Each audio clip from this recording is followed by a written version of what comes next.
Welcome all of you. I'm very happy to see the wonderful response that we have received for this program. Writers Open House with Otis, Andrew Otis Haschemyer. So he's a dear friend. In 2013, I enrolled in a writing course in Stanford online writing course.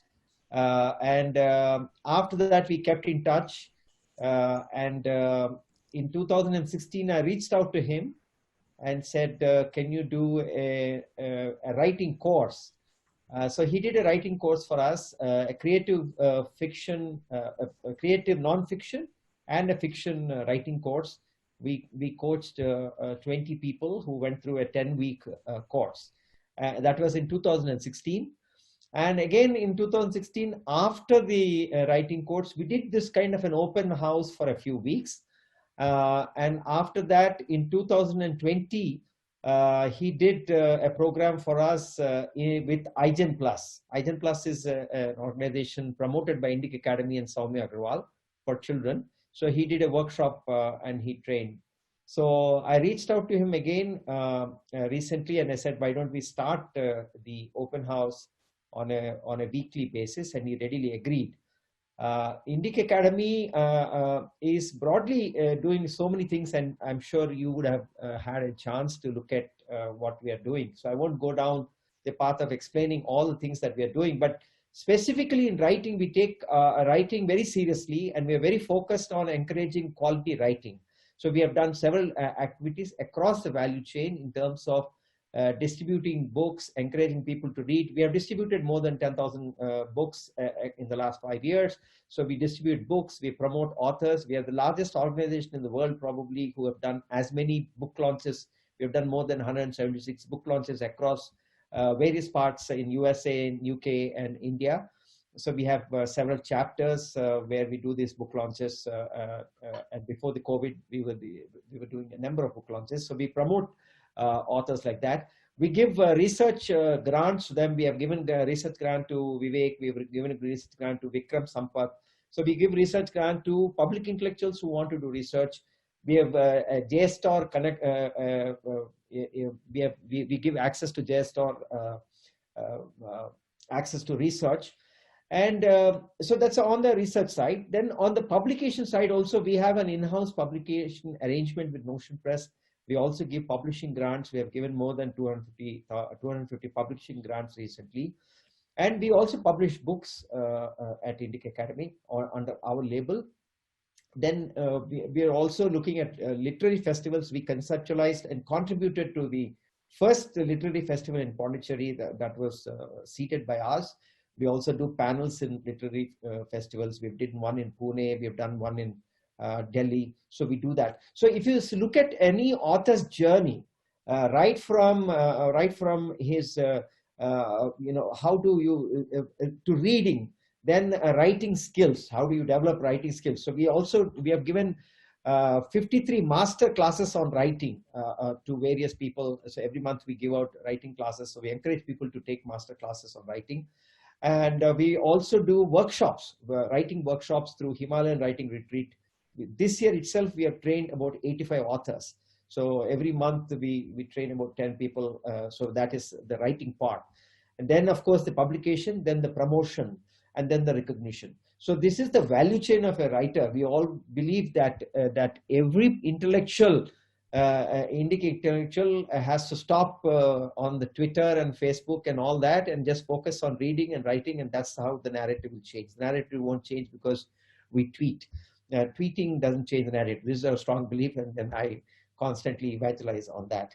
I have Abhinav Agrawal, who is the chief curator for Indic Book Club, and if you follow Indic Book Club, we give various books and contests, and we do that constantly. We are promoting authors. So he's the person to go to. He will be with you, and he will participate in that in this program. So this program is a free for all. That is, in the sense, sorry, Otis. What I meant was that No, I love it. I love it. This is not a workshop. So Otis was not going to tell you, okay, you have to do this, and all that. It's going to be reactive and interactive. And that's why I wanted to see all of you. And so if you have a writing sample, which you have already sent, be sure he would have read it, and he would have marked a copy, and then he'll come back to you with his comments. And the interesting thing about this kind of format is that it's a cohort based. So all of you also should privately message each other and become friends.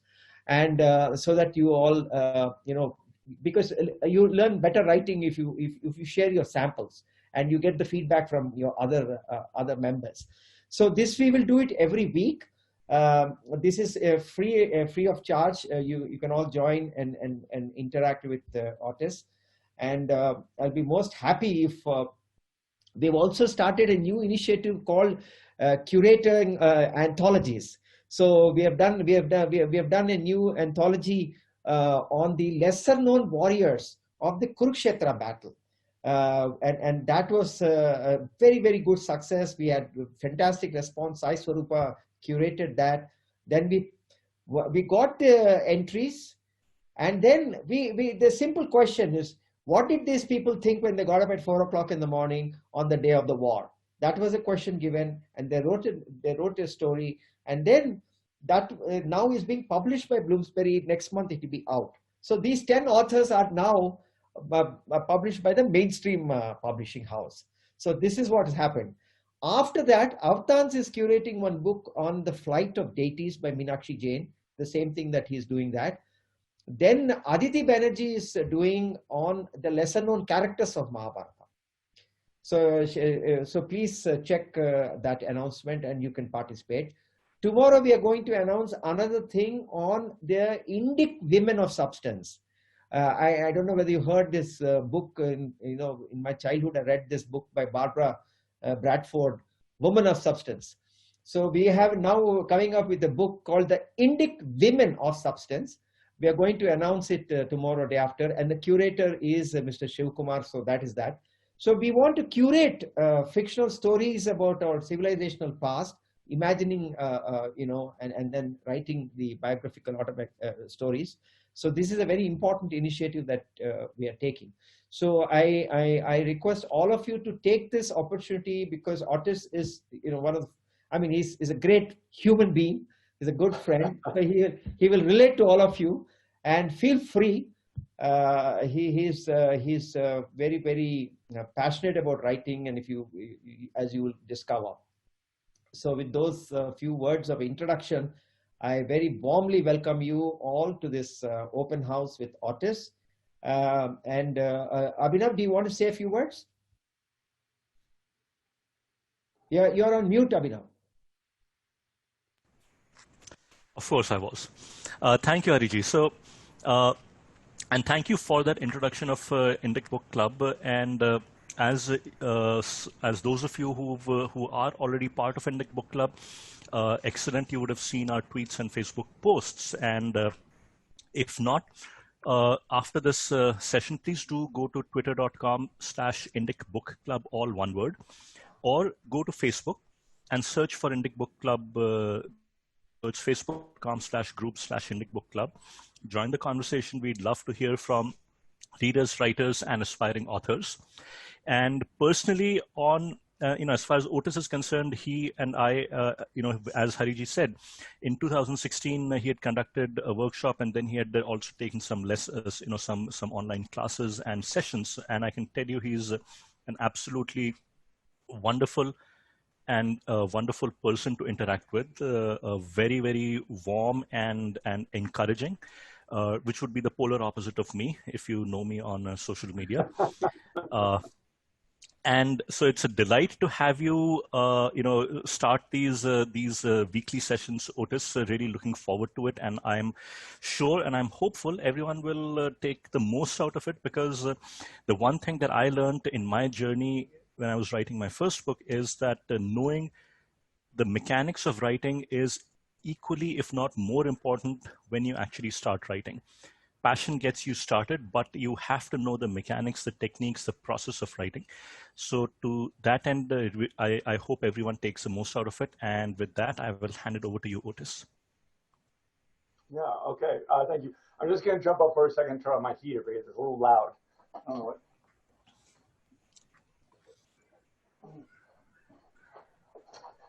Okay, well, thank you, Kieran. Thank you for that introduction. Now, I like to keep the bar very low so that I can try to exceed the bar.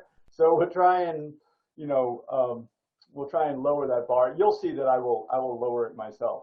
I think Kieran's saying a number of things that I think are kind of interesting. This idea about I really appreciate the whole thing that he's doing and the Indic Book Club is doing to emphasize writing. It corresponds with what I think that if we write well, I mean, writing well means that it might be kind of a weird word, but we we penetrate the world around us. We affect it. To do that, we have to actually do it well. When we're involved in social media, it can seem like we're just in this story. But what we want to do is we want to write the story. We want to write the story that sort of reaches other people. And I think that's probably the start of where a place for us to start in terms of our talking. Like for all of you, I've read your work and I really appreciate you sending me your work. If you want to be a writer, and a lot of you are already pursuing it professionally, the two things that are most important is that you write. So that's going to be probably consistent in terms of what I talk about here, is that you write habitually, all the time. I hope everyone's not going to disappear. If I can't see you, it's intimidating to look at all your. No, I just requested everybody to switch off the video because it just from a recording point of view, that's a better thing. I don't know. Is it? Okay, then we can ask them to switch on the videos if you want. Okay, I think it only records me. Well, I feel so lonely. I feel like I'm just talking to myself, okay. Which I do plenty of. No problem. So we'll keep the videos on. Okay, thanks. I appreciate it. What was I going to say? I was going to say that that for being a writer is that you write every day. So I really encourage everyone. Let's see if I have an example. If you're not doing it already, I really encourage you to have a writing log of some kind to keep track of your writing.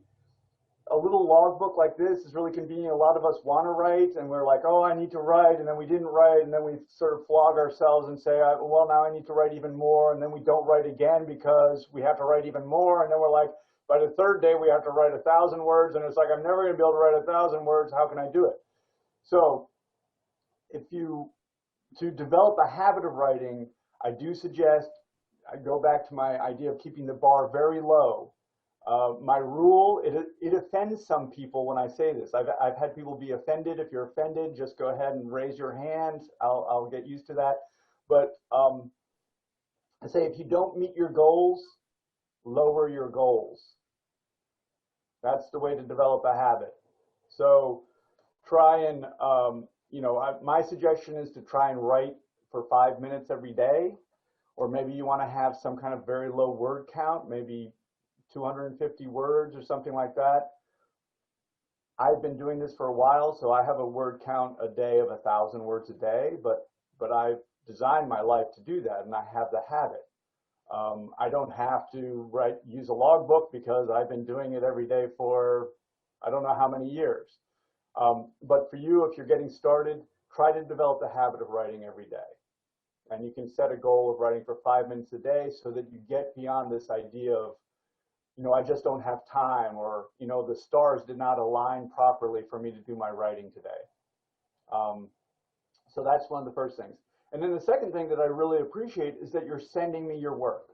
So that means that you are you're not just keeping it to yourself. It's a really big moment when you send it out to someone else who might potentially criticize it, who might say, oh, well, you didn't use your punctuation correctly. You're taking a risk.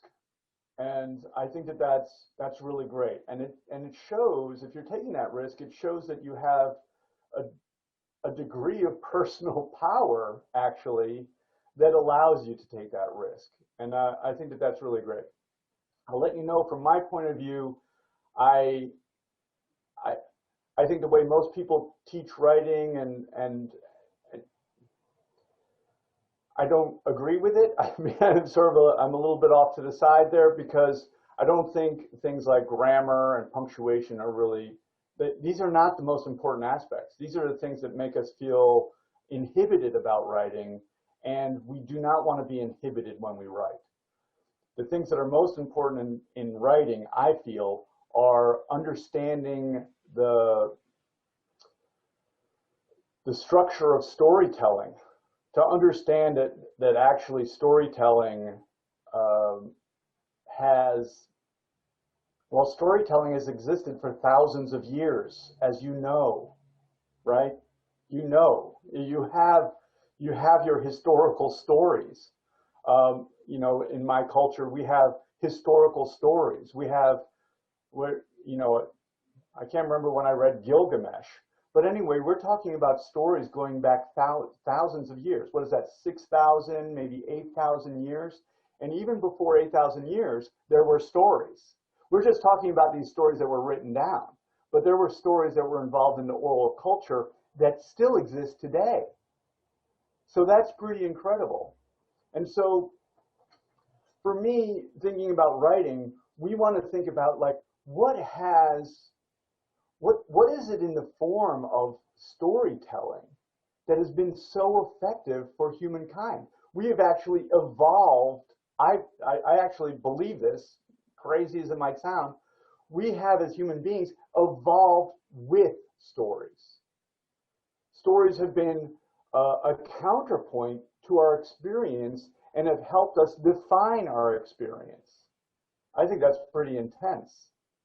So I think there's a lot to be gained by understanding what stories do, and then think of our job as being people who want to make stories, right? So making stories, I will maybe add, and maybe this is more on the bizarre level, making stories is a little bit different than you each individually being able to do exactly what you want to do.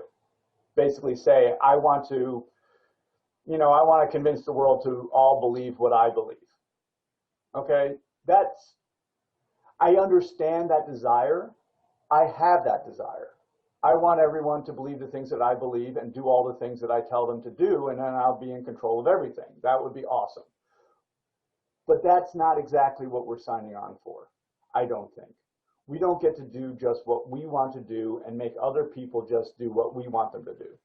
We are trying to write something that's effective, that creates a bridge between ourselves and an audience, and the thing that we're going to use is story, which I think is the most effective bridge that has ever been designed to connect people up with each other.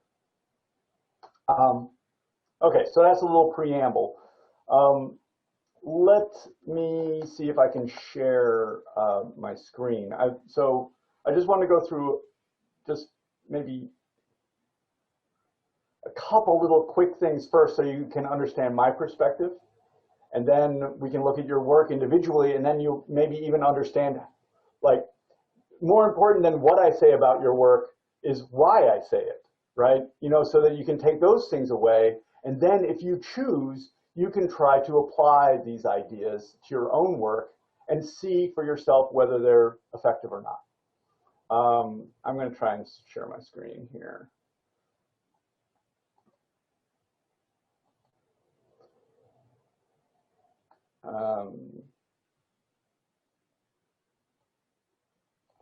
Did this work? Do you see my screen? Yes. Ah, oh, good. Awesome. Okay, so I'll tell you another thing. I don't get any kickback, but for my writing projects, I've worked with this program called Scrivener. It's a very good program. It's not that expensive, and it's extremely robust. It's a great program for organizing complex works. Anyway, and that's what you see here is my Scrivener file for Indic Academy. So I wanted to, this morning before we met, I said, you know, I thought to myself, like, what are like the essential principles of the way I feel about storytelling? And so storytelling to me seems to be a form, and it is a form that has arisen, as I said, many, many years ago. It really arose, you know, with some of the first human beings who were trying to communicate to each other about things, right? Stories are essentially a narrative, which means that they are a sequence of events, no matter what, a sequence of events.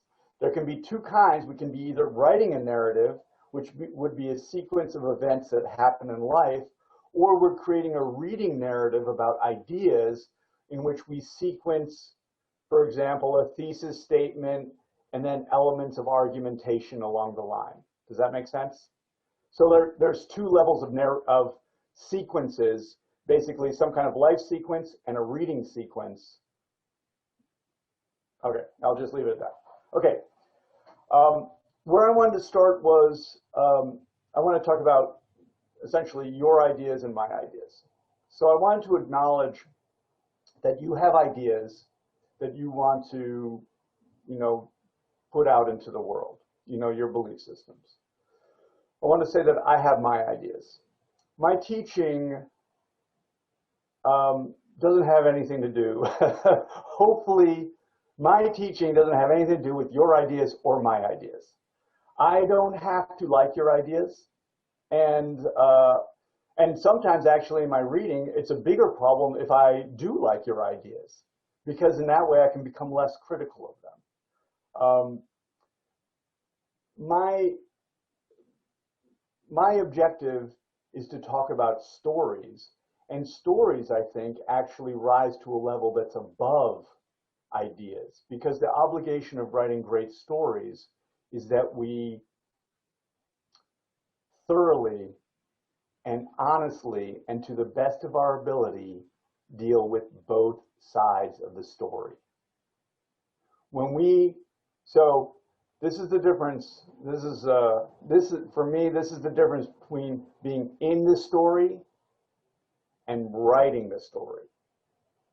Being in the story is that we are a person with a point of view, and we understand and know our point of view, and we basically don't know or understand anyone else's point of view. We're in the story. I'm in a story. I'm trying to, you know, like I said, I have a belief system. I'm trying to make everyone believe what I want. My main belief is that I don't want to have any trouble in my life. I don't want to have any feelings that I don't like, and I want everyone else to be under my control. That's my desire. Okay, that's me in the story. Me writing the story recognizes that everybody feels just like I do. It's recognizing that I'm writing a story, and even if I'm writing about me, that I'm writing about me in my point of view, but that the other forces, the other people in the story, they also have a point of view that is, by definition, different than my own, and must be. And I have to represent those positions as a writer. I have to represent them just as well as I represent my own ideas. When we do that, so one of the ways to talk about this is to talk about a protagonistic force and an antagonistic force. So protagonistic force and antagonistic force is a little bit further down the line. But first we'll just say that there's points of view of antagonism. We have stories are about antagonism of two things. And we as writers want to be able to understand and represent both those things as objectively as possible. And when we do that thing, we impress upon our reader our kind of, that is our skill. That is our skill. When we can do that, then people are moved by our work because they don't feel like they're getting something with a bias or a slant. They think that they're reading about life. It is life that we are constructing. We do play a role because we are writing it, and finally we are going to be involved in the construction of this story. But the more we can render these two elements accurately and objectively, the greater degree of effect we're going to have on our reader. Does that make sense? Because they're going to be reading something that feels like life. They're not going to be reading something that feels like someone's opinion.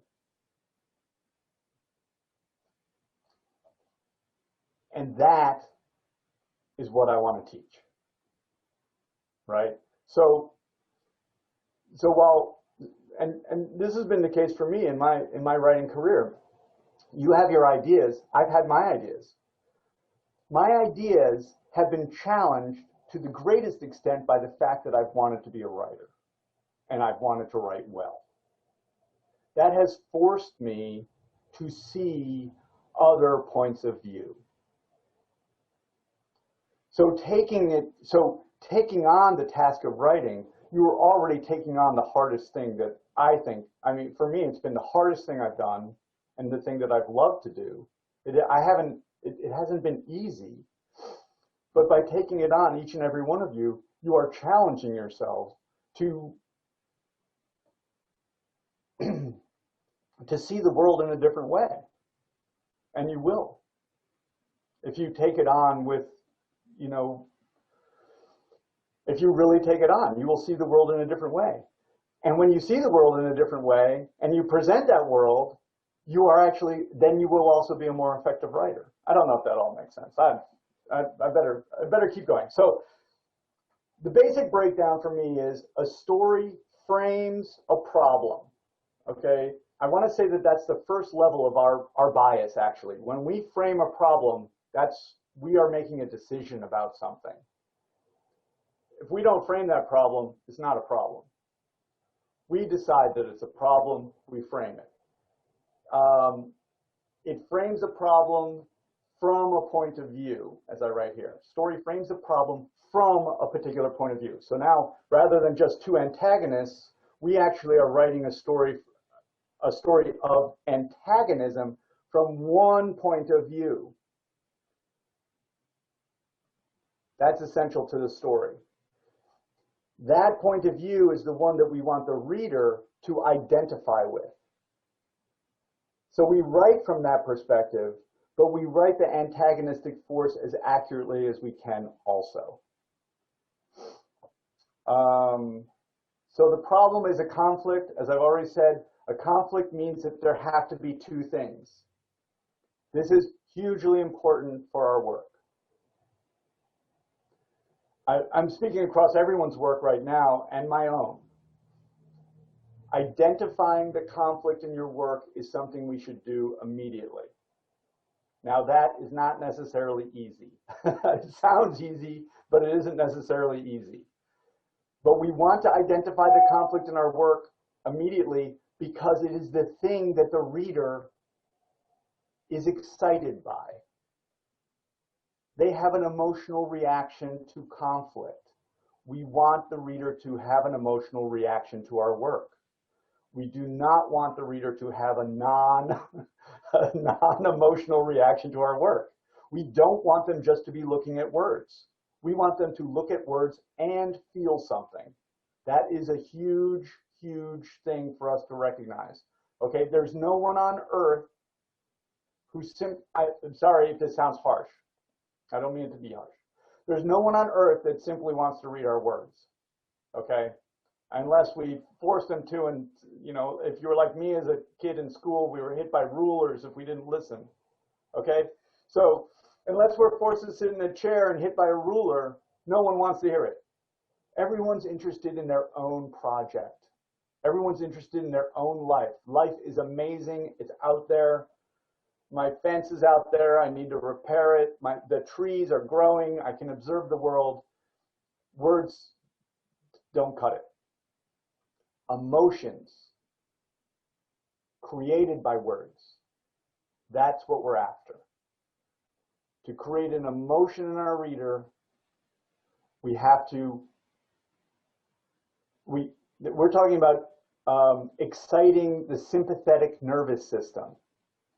I'm talking about biology. I'm not talking about metaphysics. I'm talking about biology. We put the conflict on the page, we respond to it. Just like you do if you're walking down the street and you see two people break into a fight. You feel something. You feel it. You might feel like you want to run away. You might feel like you want to get involved. You might just stand there and watch or take out your video recorder, right? So but you feel something. And when you feel something, feeling something means that you are engaged, and engagement means that you want to, you have some action in your body, some reaction to the work. So for one, across the board with everything that I've read, and almost everything that I read, and I've been teaching for a long time, and even in my own work, I do not see the conflict identified early. But in some of the best works that I read and works that I teach, and then in time, hopefully we'll have some time that I can share some work with you that as examples, they do put the conflict right up front. Okay, so I'm going to go a little quicker. So when we have conflict, this inspires the question. It gives the reader a feeling, and it gives them a question. They have a feeling, uh-oh, but let's face it, we're not watching a fight on the street, so we're not really in danger. So this is something we like. We like conflict. We like to read about characters who are imperiled, but we don't like to be imperiled ourselves. That's why reading is so great. Does everyone let that sink in for a minute? That's why it's so cool. I can read about a problem, but not be in the problem. That is like, I mean, that's genius. That's genius, right? That is why stories have been so effective throughout our entire evolution. Because we can tell someone about a problem that gives a person feelings, but they are safe. And it doesn't matter whether it's a conflict. It doesn't matter whether it's a metaphysical conflict of ideas or a conflict of characters, right? A physical conflict or a metaphysical conflict.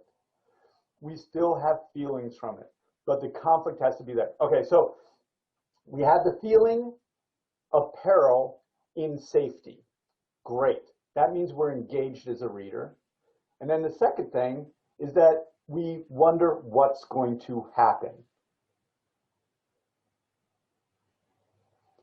The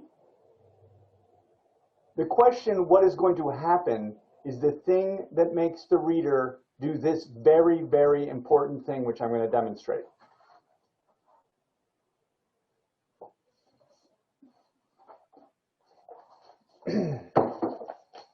What is going to happen makes me do this.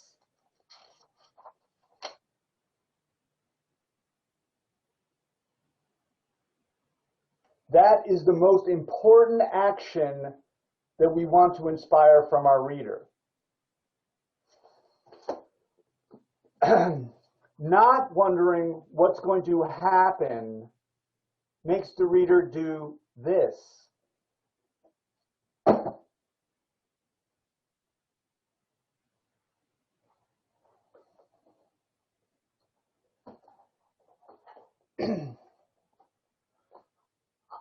I can't express it better than that.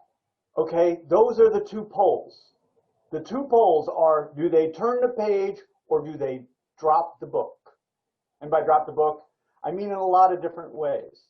Okay, so I want us to get into this a little bit. Okay, turn the page means I'm leaning this way. I want to know. I want to know what the next word is, the next word, the next word, the next paragraph. I want to find out when I get to the end of the page, I want to turn that page and read the next word, the next word, the next word. It means I'm going this way, right? My mind wants. I'm filled with anticipation. Okay, these two words, put them together. The things we want to inspire in our reader to make them read, that they have anticipation, and then we surprise them with what they get. Having them anticipate something and then getting exactly what they anticipate, they drop the book. Okay, that's the same is true in I don't know what like these common phrases, like we have a stitch in time saves 9. I don't know. So, but if I write a stitch in time, well, my reader thinks saves 9. If I write saves 9 at the end of that, they're completely gone. They already knew that was going to happen. We do not ever give the reader what they already know is going to happen, because then they don't need to read our work. Okay, so back into the mindset of forward lean.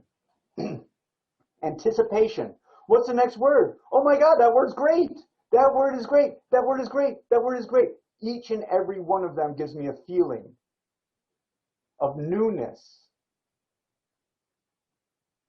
Great shape. We're in great shape then. As soon as we don't do that, okay, right, my dropping the book is extreme, right? But as soon as we don't do that, I want to talk about something less extreme. I want to talk about the mind. So the mind, reading our work, leans when we're doing it well. But as soon as we don't, it doesn't lean. That is what I'm talking about. It's stopping. It's stopping. It's not going forward anymore. It's stopping, and now I'm thinking, gosh, I have a lot of dishes to do. Gosh, I really do need to fix that fence. Gosh, when was the last time I cut the hedges? I'm distancing myself from the work. We want the reader to be engaged, word by word by word. That is my standard. I sometimes express it like this. I really have to redo this. It kind of has it feels like violent imagery, and I don't know. But I sometimes say, when we start our story, we grab the reader by the throat and we do not let go. I think it's accurate in this way, because remember, again, it's writing, okay? We're not actually grabbing them, but we want them to feel something, right? We want them to feel. That's what we're doing. We're making readers feel. We aren't writing an intellectual experience, finally, even if we're writing a thesis-driven argument. And for those of you involved in thesis-driven arguments, we can grapple about this. We are writing an emotional process that takes place through time. That is what a story is. It begins, it has a duration, and it resolves somewhere. And we'll have a lot to say about that too. We are providing that to them, and it is, and again, I think it's on a high level. We're giving them an experience. That's what we do as a storyteller. It isn't about the intellect. It is a kind of entertainment. It allows the reader to have an emotional experience without peril that then resolves in some way. And I will have quite a lot to say about that too. Okay, so just a little bit more on conflict. Last thing about conflict. Okay, those of us who have ideas, we think our ideas are right and all other ideas are wrong. Right? Basically. So if we're going to write a story about ideas, or we think our character is right, I'm a noble, heroic person and the antagonist is an evil monster, you know. I'm incredibly powerful and strong, and they are incredibly weak and bad. If our conflict involves something that's very big and powerful and something that's very weak, like a straw man argument for those of us who are writing thesis-driven works, the reader doesn't need to wonder what's going to happen. The reader doesn't wonder what's going to happen. It's clear that this side will win.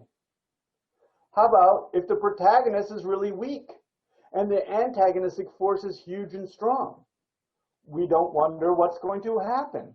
The protagonist is going to lose.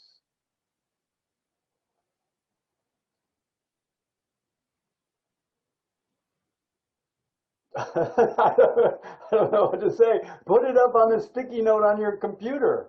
You know, if your reader doesn't wonder what's going to happen, they're not going to turn the page. I think that this is true. Okay? Yes, my mother will still read my work if I don't include a conflict in it, but nobody else will. Okay? My mom will. She loves me. She reads everything I write. This is not our audience. We don't want, as an audience, those people who agree with us. We don't want the people as our audience, those people who love us and will read our work no matter what. We want the audience of people who do not love us and do not agree with us. Right? In the US, we have preaching to the choir. We don't need to preach to the choir. The choir already believes what we think.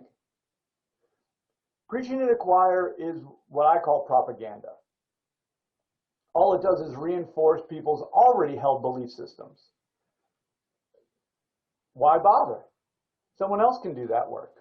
If we want to do some work that's meaningful, we try to communicate with people who don't love us and don't believe in what we think. And then we try to do our best job as writers so that we keep them involved throughout the entire duration, and we give them an emotional experience that changes their perspective. Okay, point of view, maybe point of view is also now exceptionally important. And again, talking about all your work and all of my work for so long, right? We need to establish a point of view. So there's two things we want to do in the beginning of our work. We want to establish the conflict and put the reader into a point of view, because it's not enough that there's just simply a conflict. It's also important that we care about the outcome. Those two things. What's going to happen, and I care what's going to happen, right? If I don't care, okay, so I played cricket, so I just want everyone to know, and I will gladly tell that story at length, but not on your time. But like in the US, we have football teams. If two football teams meet, and I don't care who wins, I don't watch, right? And I don't watch football because I don't care who wins any football game, okay? Same thing for us in our story. We have two things in conflict. The reader has to care.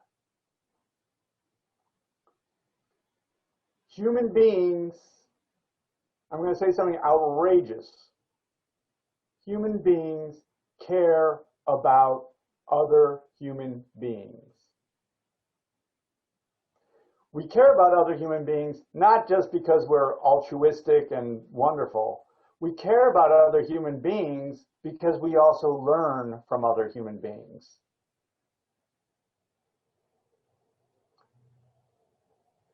Now you can see the real power of story, right? Is like, okay, I can learn. I care because I can learn from another human being in peril, and I'm not in peril. That's why we care. we care not because I finally care about that person. I care about that person as I care for myself. I am trying to learn. I am trying to increase my survival capacity. I'm trying to enrich my life. I want stuff. And I feel like I will get what I want through this vehicle that goes through the emotional experience. And that is the protagonist.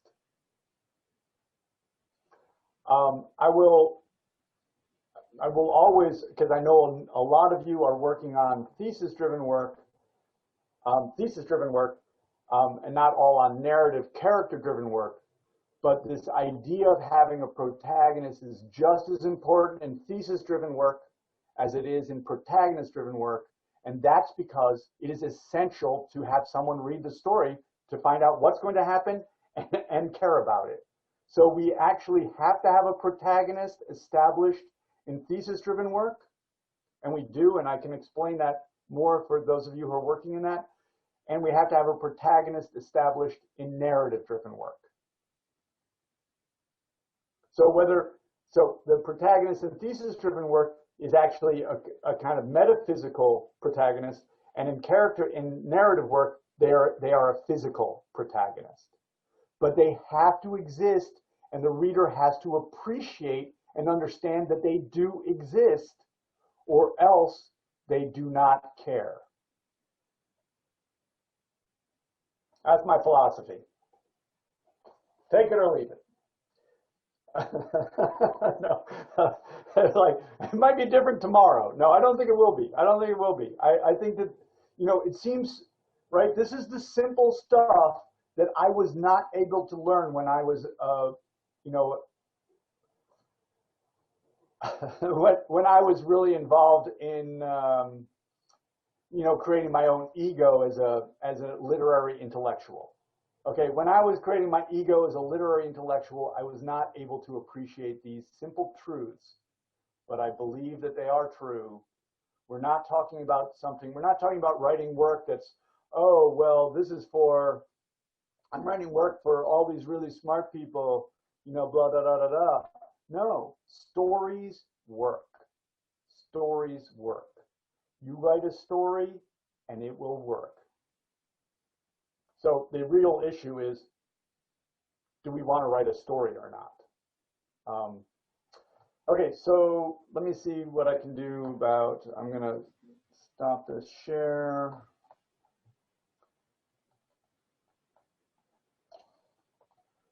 Oh, let me put it out. Does anyone have any questions while I'm just transitioning this? Let's see if I can get. Yes, I do have a question actually. I am a person who is transitioning from writing non-fiction, the kind of articles I have shared with you, one of them, to fiction. So if a person is transitioning from non-fiction to fiction, what are the things they should keep in mind? And that is one question. And the second question being, you're talking about ideas, antagonist and protagonist. So if suppose a person is writing about feminism, and feminism not being seen in a very with a negative connotation to it, the word, many people perceive it that way, I would say. So how do you put your idea of feminism through stories? Okay, so great question. Well, so we understand that the way I look at it, and this has been the agony of my lifetime, believe me, is that I think that this is pretty true. We need this conflict. I've heard about it, and I tried to think about it, and I tried to figure out, why is everyone telling me this? And so how does it apply? And how can we make it apply? To not just to the work that I'm doing, let's say I'm writing a short story, but to everything that ends up being a story, which is what I think actually happens. I think that so many things are stories. So if you're working on something that's about an idea, let's say feminism, this is how I think it works. And I basically go to the tried and true idea of a thesis statement. So my what a thesis statement does is it basically, we understand where it exists, right? You know, traditionally when we're writing, we have a thesis statement in the beginning of our work, right? Maybe we write some small amount of contextualization, we make context, and then we write our thesis statement. So obviously the thesis statement is, I think feminism is bad, or I think feminism is good, whatever it is, right? You know, we have that thesis statement. But what does it mean there? You know, in terms of the process of writing, what does it mean? Well, in a sense, it's like throwing down a gauntlet, right? It's basically making a determination not supported by any argument. You're simply saying that you're going to prove this thing, right? Because it's not supported, that's kind of, you know, a little bit iffy. Then you have to support it so that you return to your thesis statement with that support behind it so that it has a new meaning at the end, right? But what else are we doing when we write that thesis statement? What we're also doing, we're throwing down the gauntlet. Okay, so again, I go to stories. You know, it's like there's an action, the gauntlet, which is the thesis statement, but there's also us. We're suddenly on the page. We are on the page, whether we're there metaphysically, whether we're just there sort of intellectually or not, we're still there. And what are we risking? Who is it that's on the page? Well, in fact, the protagonist of a thesis-driven argument is the author themselves, right? Their reputation is on the line. So this is actually very important in terms of the protagonist. For the protagonist, right, the reader wants to read about, attaches themselves to someone in peril. That means that they actually have to be in peril. I'm not kidding. Whether they're a character being chased by a lion, or whether they're an intellectual, an academic, a journalist, right? Whoever they are, who's basically imperiled by, you know what, if they write something that's complete garbage, their career is damaged, their reputation is damaged. There's a real stake. It's not just an intellectual game, right? There's an actual person behind it. So that's how I see it. And my reduction, and then in terms of delineating in a thesis-driven argument, and I just want to interject for those of you, for those of you who are working on narratives, right, with characters, and here we're talking about thesis-driven, I know you can feel like, well, I write stories and they write thesis-driven. I hope that you can see that I try to have all my ideas about stories apply across the mediums. You know, to me, it doesn't matter. But my reduction of a thesis statement is this. Number one, you think this. Two, you're wrong. It's this. Okay, so it's basically a three-part little thing. Okay, so of three parts, and I mean them to be emotional, right? Not, you know, obviously they're not reduced to that, but basically you think this, you're wrong, it's this.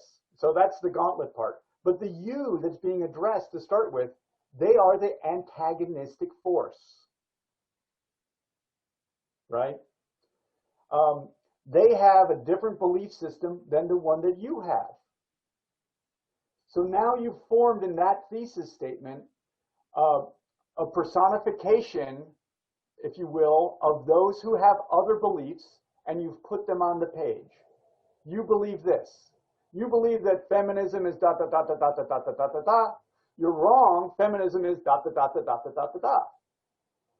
We have the two forces. But now, what do you have to do? And then you throw out the gauntlet. You're wrong. It's this. Now we're looking at the rest of the work. What do you have to do? The main thing you have to do, we all want to justify our opinion, so we're pretty good at it. The harder thing to do is to really get into the antagonist position. But it's getting into the antagonist position thoroughly and well that actually makes that, right? You've addressed them. They are your audience. You think this. So by getting into their mindset as thoroughly as you can, that is what allows you access to them. But if you don't, if you say, you think this, you're dumb, just do it the way I say, you don't have a reader. You don't have anybody. You're not communicating to anyone. No one is reading your work. The only people who are reading your work are the people that also think that those people are dumb. And you don't need to do that. That's a waste of time. Why? They already think that they're dumb, and you think that they're dumb, so happily, you know, do your thing. Hold on one second.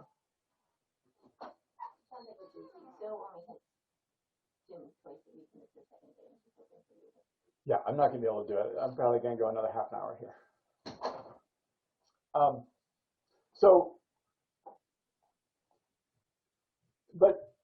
But you see, like once we make that the standard, though, you see how difficult we make our jobs, right? You know, the job of being able to say, wait a second, I want to write, you know, 5,000 words, you know, 1,000 words or 80,000 words about my opinion only. Well, that's pretty easy. And it doesn't require very much of us, right? As we actually don't even have to become at that stage, from my point of view, we're not actually even a writer, because a writer writes stories, and a story has two sides.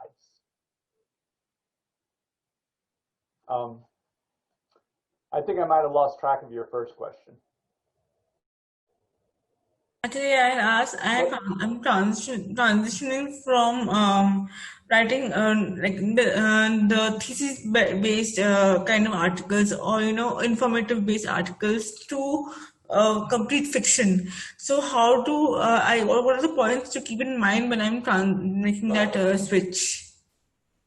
Well, if you're writing fiction, then we're talking about characters. So characters. In fiction, we're not using a thesis statement, though generally we have some kind of, you know, we might have some kind of tacit thesis in our mind, but we're really trying to represent characters. The most important for us to think, it goes back to protagonist and antagonist. So we're going to have some character then who maybe we already have a personal affinity towards them. Like maybe we're writing a character who is like ourselves, for example, right? So we want to try and get them on the page, but we want to be a writer. Even if we're writing a character like ourselves, we want to try and get a human being on the page. We don't want to just put on the page someone who is seen from one perspective, our own. As a writer, we want to be more objective about, in a sense, about the human animal, as I think of us. You know, we're a character who wants stuff, who's motivated, and who does things in order to get what we want. So one of the places to start with a fictional character or a nonfiction character, any physical character, is to figure out what they want and what do they do to try and get it. The story begins really when the antagonistic force comes in. Maybe it's a person, and we want to get them on the page. They're not evil, right? This person thinks that they're evil, but we as the writer don't think that they're evil. They're just another human animal trying to get what they want. And these two things are diametrically opposed. And that's the start of a fiction story. An important principle for us as writers is, it's really a life work in itself, to differentiate between the protagonist and the antagonist. To start with that, differentiate between these two forces. Understand that we must have them. If we don't have them, we have already failed. So we must have these forces. It's just, I don't like it. I don't like having to write conflict all the time. I would like to live in peace and harmony, but I think that might be a little bit like death. So we just have to do it. We need to identify those forces and get them on the page, whether we're writing a thesis or whether we're writing a fiction. And there's no time like the present, because it's, let me continue to, I want to touch down a little bit on the work that I have written up. So let's see if I can do that.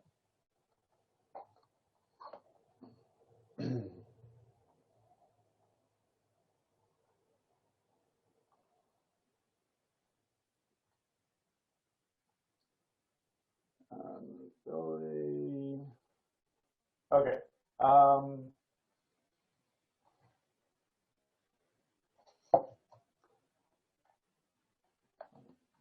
Oops. I forget which screen I'm using. Okay. Okay. These are the works. These are the works that I was able to. So my screens have changed. I'm looking here, looking there. Okay, let me go. Let me go like this. Oh gosh, what am I doing?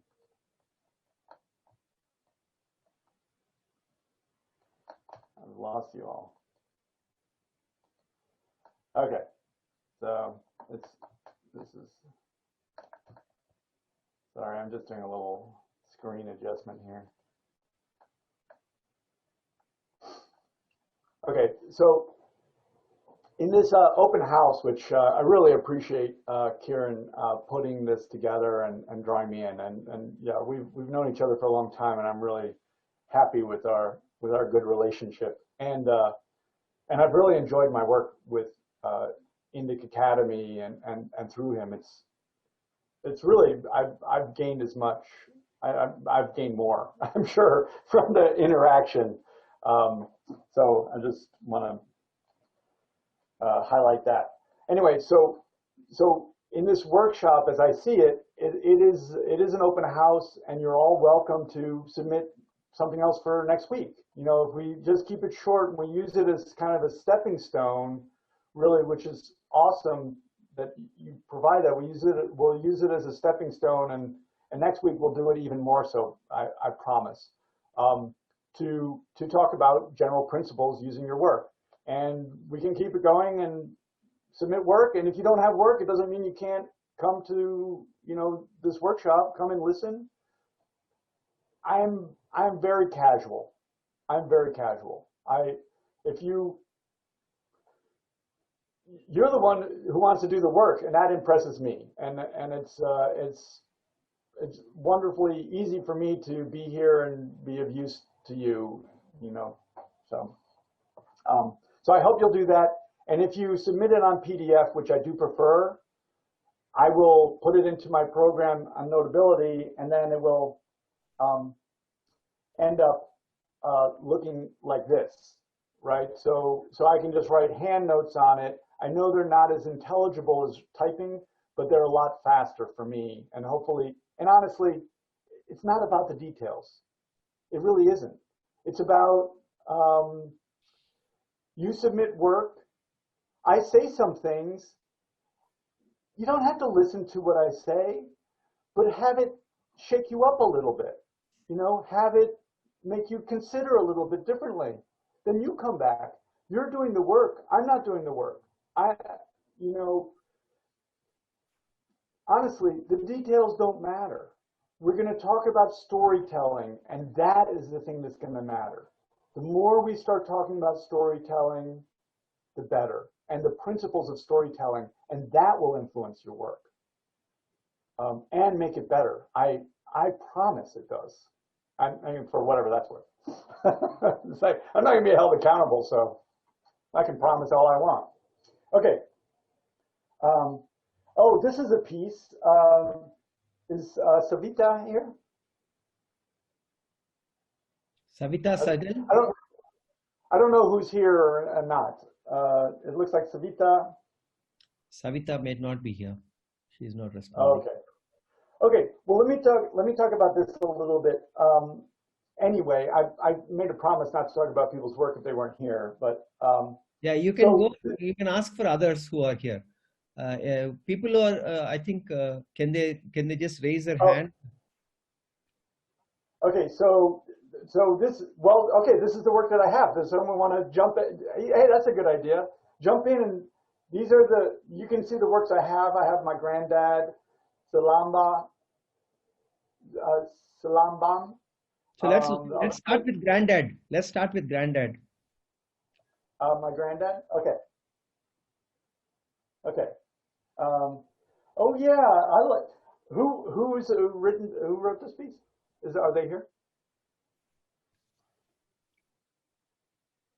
As the person who's written the piece, granddad here? No? Okay. I saw Anvita here. Anvita, perhaps you can start with Writers Open House by Anvita. She's here. You can ask her. Anvita, are you here? Yes, I'm here. Okay, good. So we have one person who, yeah.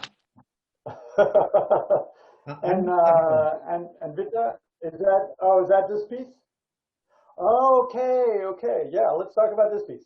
Okay, so this is a piece. One of the things that we don't have is we don't have everyone in the workshop reading everyone else's piece right now. And we can see whether that's advantageous. It becomes, more work, obviously. And we can see whether we develop into that. So for now, unfortunately, only I've read the work, I think. And this is a piece about someone who finds themselves in a hospital and is being rushed to surgery, it seems like. And the last moment, which is very, very creepy to me, and one I remember too. So I remember, I don't know if they still use the same gas, but it's awful. The smell of it, and then the recovery from it is horrible. So this piece is extremely visceral. What I really like about this piece is it's doing something that I think we really. Okay, so on my little list before I had POV, okay, and from now on I'm just going to write POV, and you're going to know what that means, and that means point of view. Point of view is exactly that. It is a point from which the view takes place, okay, and that means that it has a bias, okay. It is individuated. It is not like we as writers, we try to know all points of view. We understand that individuals have points of view, et cetera, but we want to get really good at, as writers, understanding other points of view. We already have, we don't understand even our own point of view as a point of view. We tend to just understand it as truth incarnate somehow upon us. But we want to start to understand that we have a point of view and everyone else has a point of view. So we want to get good at that. And this piece demonstrates that. This piece demonstrates the ability to get into point of view. And the way we get into point of view, particularly with characters, with metaphysical projects, it's harder. We have to get into the point of view of our protagonist and our antagonist by exploring ideas. Harder to do, probably. With characters, for some reason, it's also hard. I don't know why. But with characters, it's about going to physical details. That is, write that down. If you want to get into a point of view of a character, you go to physical details, and by that, I mean sensory perception. Have I told you that my mom was a biochemist? Anyway, I have a little bit of a science thing going on. I obviously rejected science, becoming a writer, but I still have a little bit. Anyway, sensory perception is incredibly important. That's how we get into point of view. And that's what this piece does so well. And we know it right away. The writer here knows what she's doing. Oh, sorry, I lost my piece here. I gotta go here. Come on, go. Sorry, that's my daughter playing violin. Dressed up. We don't dress that way normally, okay? So it's a costume. You see that glare she has? See that glare? I get that every day. I get it every day. Scary. Scares me every time I open up my computer. Sorry, this thing is glitchy. Okay, here we go.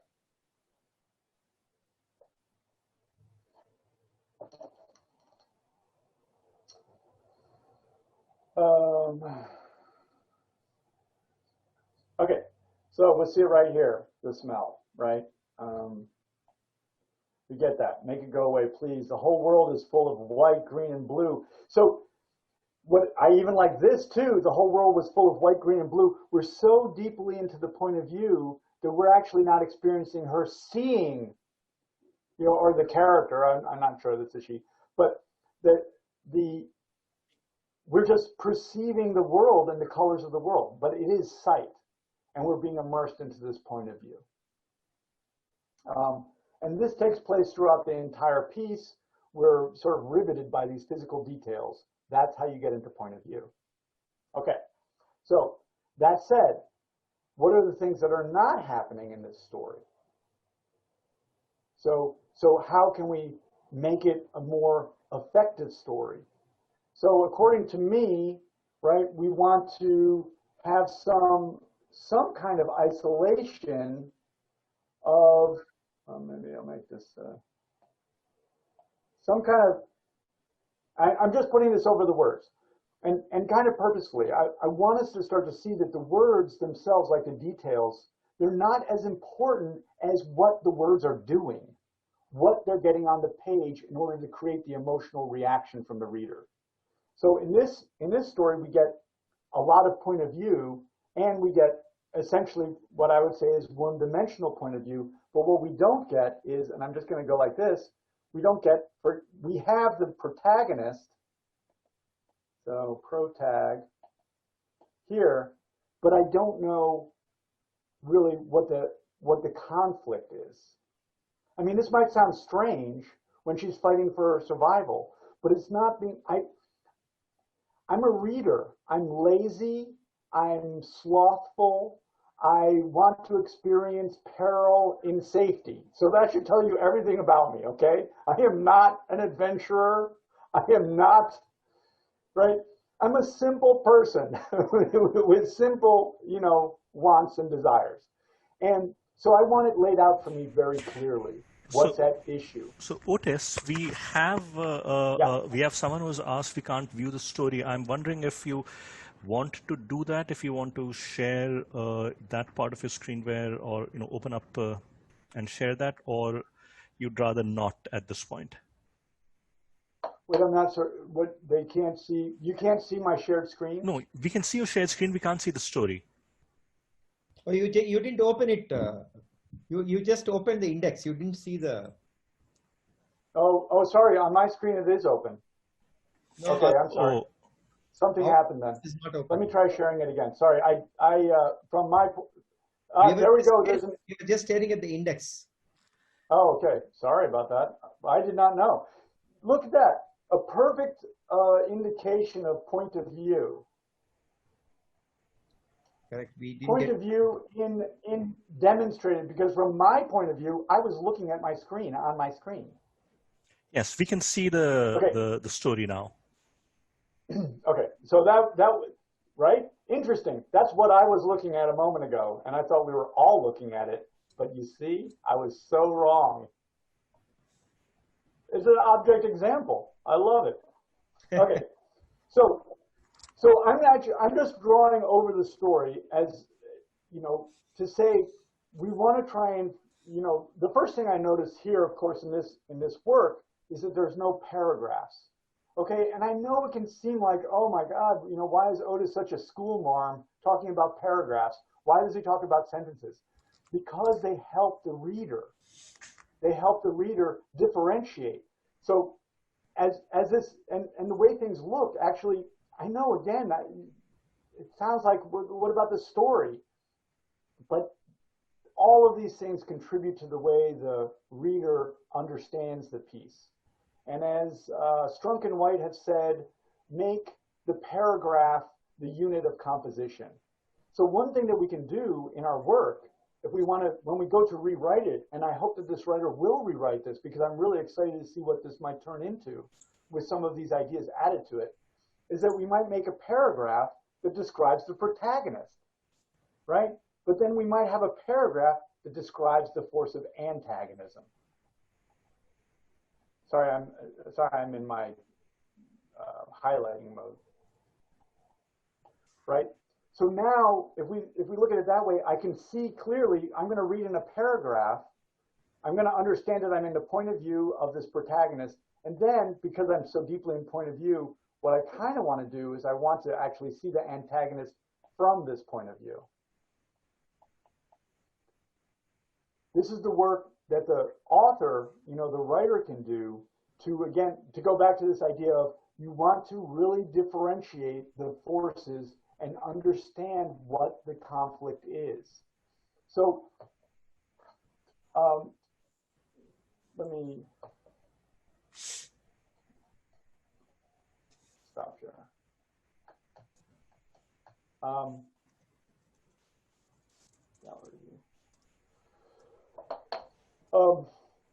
So that's sort of like my big general take on that piece.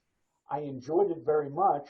I really liked being in the point of view, and I think that the writer shows her capacity to get into that point of view physically. So while I just want to underscore that, okay, for those of you who think that that's some small thing, I am telling you, it is not a small thing. That is a great attribute to be able to do that. That's an imaginative capacity that many of us, I'm promising you, many of us lack. And we need to work on it, right? So she has that. Now I would like to see some form. So like, while I can vaguely understand what's at issue, you don't want your reader to vaguely understand. You want them to feel the conflict. And that means, so I'm going to go back to this, that means you have two things that are diametrically opposed to each other, and you bring them together, juxtapose. So when I do this, I do it on purpose. It's this impact, the juxtaposition of those two forces that we want to get on the page, and we want to get it on the page clearly. Not clearly doesn't necessarily mean, and the problem was this. I mean, you might do that. Maybe that's a good idea. But we want to juxtapose those forces so that the reader feels the impact of these two forces. Does that make sense?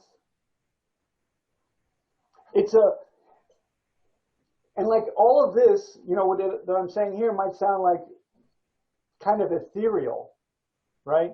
Kind of ethereal. I don't mean it to be. I really want to, again, emphasize that we're really talking about making things and putting things on the page that inspire emotion. That's what we're doing.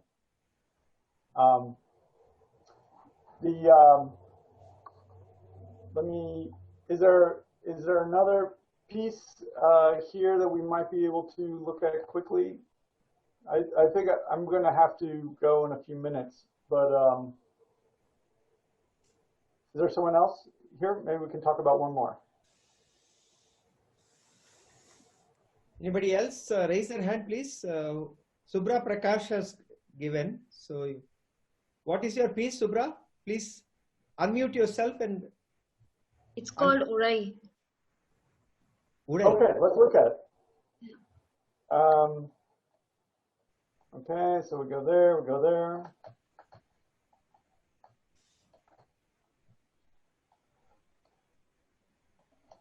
Just adjust that for a minute. Someday I'm going to figure out these two screens. Okay, let's look at Urai, you said? Oh yeah, I enjoyed this too.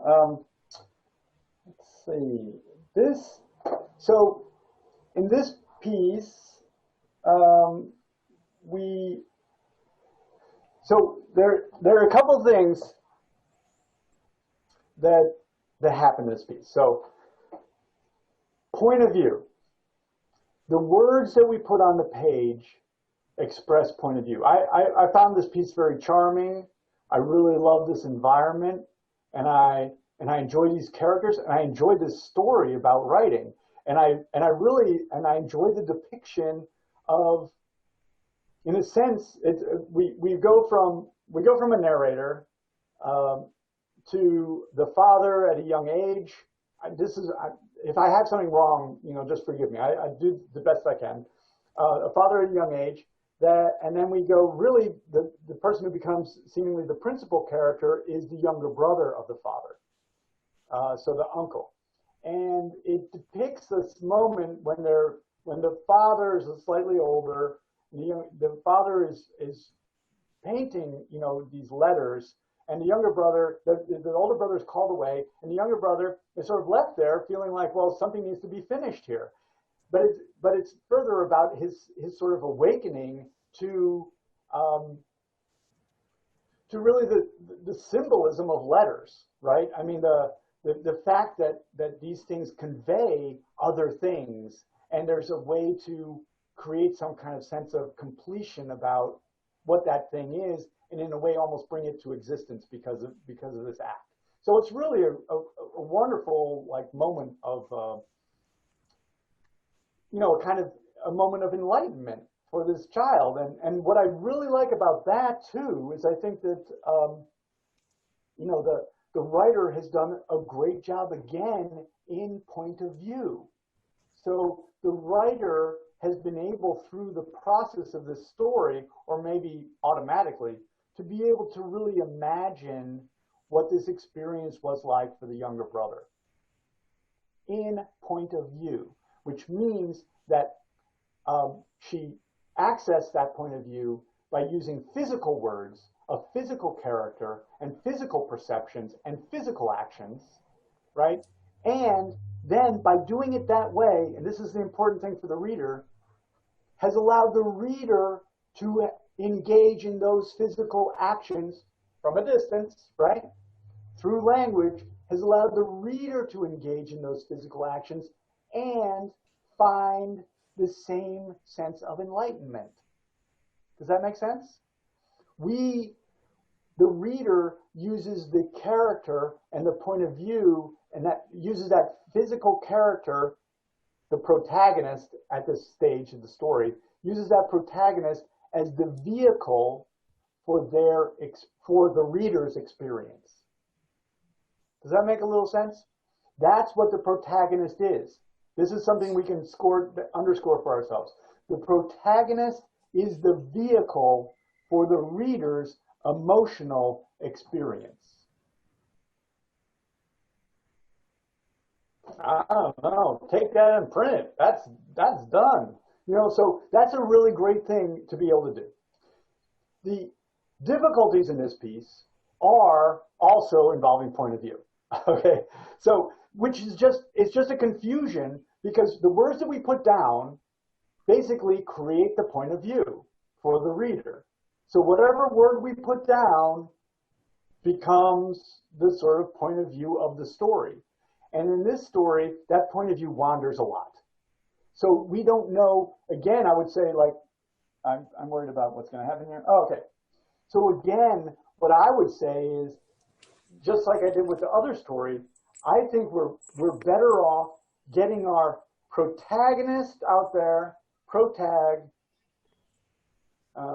sorry, I know you can't even read it. It doesn't really matter. They're just shapes, okay? But I think we're better off in our storytelling to really understand what are the forces of conflict in the story and get them on the page up front. That means that we have identified, as I said in the beginning notes, we've identified the protagonist, who is this story about, and we get them on the page. And we make the reader care about their experience. And second, what is the force of antagonism that is stopping the protagonist from getting what they want? This is the conflict. And this is the thing that makes the reader say, what is going to happen? Here we have a little bit more of like, we're on a winding trail. We're like a rabbit going into a rabbit hole. We start off with the writer. We have the small town. So when I read, we are in a small house, what point of view am I in? When I read that word we, what's the point of view? The point of view is we. I don't know who we is. It's okay if I'm going to find out, but I'm not going to, right? So when I read we, I'm in we's point of view. we are in a small house. Okay, that's my point of view. Fine, I'm okay with it. I'm going with it until I can't. The moment, if I'm a reader, if I'm like a reader at a journal or something like that, the moment I don't know what's going on, I do that thing where I go like that, right? It's no fault of the story. The story here is charming and wonderful, and what it deals with is great, and definitely the subject of a story. But if I don't know what's happening, if I'm confused, confusion is one of the things we never want our reader to feel. Okay? When our reader is confused, they become insecure, and then they go do the dishes. We do not want our reader to feel insecure. Okay? The other thing we don't want our reader to do is to feel bored. So that's that anticipation and surprise. So we want them to be, we want to like a sweet spot in the middle of not being bored. So that means it's complex enough, but not so complex as to be confusing. Sweet spot.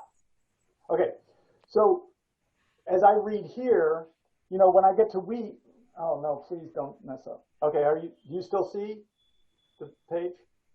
Yeah. Okay. Okay, so when I get to, so first I'm in a small town, okay, so I don't know how I'm in the small town physically, but then we're in the house. At 8 years old, my father, and now I'm like, I'm a little confused. At 8 years old, my father, because we just did a whole bunch of, so one of the ways we can confuse the reader is with time. We can confuse them a couple ways. We can jump in points of view, because we as a writer, right, we know all points of view, and we can go to any point of view we want, but we want to limit ourselves. It's through our limitations that we create something that has integrity, right? So we don't want to jump into a lot of different points of view, but the other thing that we can do as a writer is that we can jump through time, right? I mean, we're like a god in our story. We can do anything. We don't want to do anything. Okay, it's very important that we don't do anything we want, but we try to organize the experience. And usually the way I think of organizing the experience is in two ways. Being very organized in terms of the point of view, being very organized in the differentiation of the protagonistic force and the antagonistic force, and being very organized in time. Those are the three things. There's probably a few more. And anyway, so just to make it a little briefer, so in this story, we start with, we get 8 years old, my father, which is hard for me to comprehend. Remember, I'm an idiot reader who's simply, the main thing I want to do is not do the dishes. So don't do anything that drives me to that, please, right? That's the main thing I want. I want to escape from my world into your world. Don't do anything that pushes me out. That's the rule. I've already told you I want to go to your world by picking up your book. By opening the page, I've told you I want to escape my world and go to yours. Do not abuse that. Right? That's the thing. So just quickly here, we deal with, you know, we go to the father, and then we have what the father is doing, and then we get to the uncle down here. So we're just moving through a lot of different points of view. And for me, that's not organized, because I don't know what the essential conflict is, and I don't know who it is that I care about particularly. And so those two things, understanding those two things, and you can see that would create quite a big rewrite, but now we're forming something that's like a story. And so the difference between the work as it is now, which is charming, and yes, you know, there are people who will read about it who care about you, are interested in you, and interested in what you say, and agree with you. But that's not who we're trying to get. We're trying to get people who don't care about us, who aren't interested in what we say. And the only thing we got going for us is that they want to escape their world and go into ours. That's all we got. And so when we take it from this level where it is now up to the story level, and it is absolutely worth writing a story about this. when we take it up to that level, I hope you can appreciate that the level that it's risen is really incredible. I mean, ridiculous even, right? So it is worth the work. I think I'm going to stop the share. Sorry, you don't have to. Thank you. I have a question here. Can I ask? Yeah. Just Yeah. so, Yeah. when you were saying that you want to introduce the characters antagonist or protagonist, where should we start? Should we start in the first paragraph, or give them introduce them in the second paragraph? What would you suggest to me to do that? And also, suppose I agree with the antagonist more than the protagonist. I want to bring gray shades in the character, not black and white. How do I do it? Well, okay. Well, one of the questions you're asking about are just, one of your questions is just about talking about print, basically. It's talking about the problem of language being a linear form that goes like this. So that's one kind of problem. How to get your characters not to be black and white and one-dimensional, that is a much bigger issue. That's where our real work is done. This is our real work. Our real work is as writers, is in understanding people. Not just ourselves, but it does start with understanding ourselves, I do believe. Let's start with understanding ourselves. At least we have a captive audience, right, to investigate. And then we can start trying to understand other people too. But we have to really try to make those moves. But in terms of laying it out, there's really a couple different ways. I don't think we have time now, but next time I'll show you a short story by a colleague of mine. We were at Stanford together, ZZ Packer. It's a story I use a lot in my teaching, but she does this very well. In fact, you'll find if you read some of the best writers, the writers that you love and you really respond to, you will find it being done. So you can find examples of this basically everywhere, because this is part of the story form, I think, and seems confirmed when I read, right? But kind of you have, so in my friend's story, what she does is she has the first sentence. It is actually kind of I would say for the most part in the story, we tend to alternate between the protagonist and antagonist points of view. If we're writing a thesis-based work, we might present their argument, right? And then our argument, and then their argument, and then our argument. And we'll notice as we move along that it's always escalating to the largest, deepest, most considered argument. The same thing happens in a story between characters. We might have, I might say, here's an example. I walked into the kitchen, sweating and bruised from the beating that Johnny had just given me. Okay, that looks like this. That's a little box. My mother stood at the sink, washing the dishes and humming a song. So what did I do right then? Right? I just put me, and then I put my mom. The story form is already helping us. We've been listening to stories all our lives, and human beings have been listening to stories for 8,000 years, 12,000, right? So and conflicts between things that are important to us have been happening even before we had any language, before we were even human beings, right? So these things are very consistent in terms of our total evolution. So we use those things to our advantage. And so the answer to how do we present it on the page is juxtaposition. Put them next to each other and the reader gets it. But they will not get it if we do not have distinguished things put next to each other, right? If we just have this, the reader can't get it. So we have to identify this, and we have to identify this. For me, it's the boy who's beat up and the mom who's interested in her own things. Boom, juxtaposed.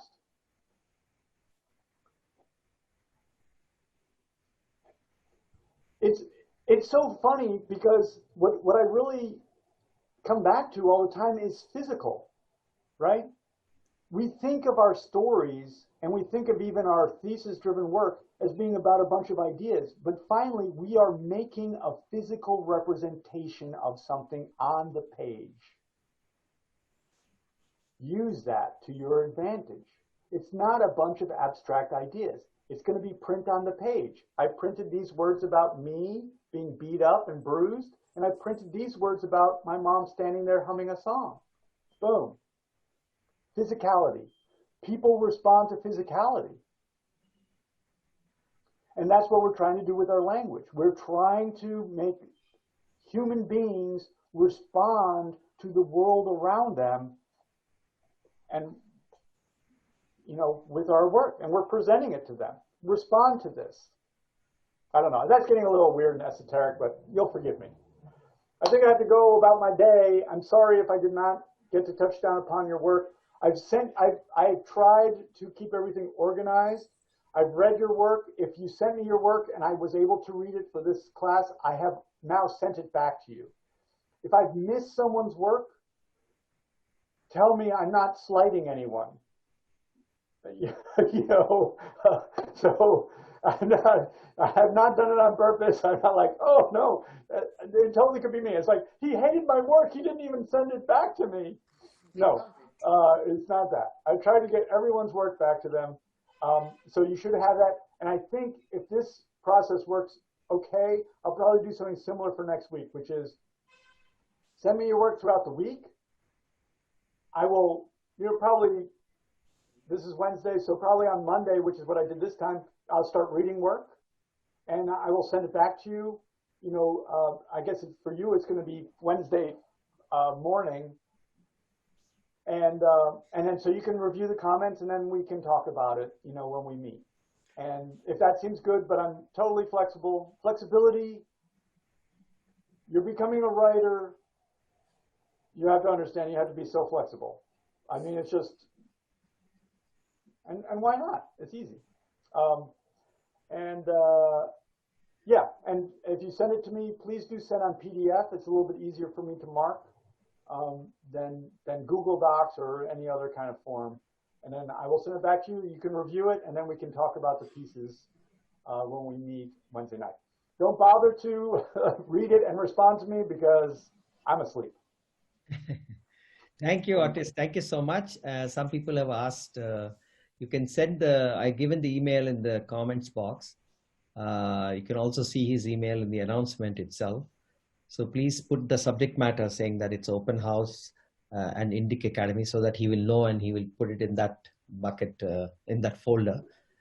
And thank you so much, Otis. That was very useful, very wonderful and insightful. Abhinav, you want to have any housekeeping comments? Yes, thank you.